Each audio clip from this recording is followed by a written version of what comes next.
היי, קוראים לי עטרת, אני מורה בתיכון. הסדנה הייתה פשוט חוויה, כיף גדול. גם הכימיה שיש בין כולם שנוצרת שם, בין חברות הקבוצה.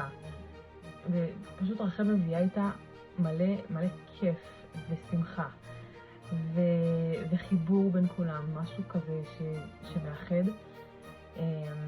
הכל באמת באהבה גדולה ורצון להביא מהידע שלה ומהטוב שהיא מביאה. יצאתי פשוט מחוזקת, ככה ביום עוברת ודברים ממש נגעו בי והיו חזקים. זה פשוט משהו שהוא, לדעתי כל אחד חייבת לעבור אותו. עכשיו, אם יש לך התלבטות אם להגיע לסדנה של רחל, אני אומרת לך מלב אל לב, פשוט תלכי, תהני מהחוויה, מהאנרגיה שרחל מביאה, מהתכנים. זה משהו שהוא ממש מעצים ובכיף, ממש אמיצה. ותהני, פשוט תהני. כיף לך.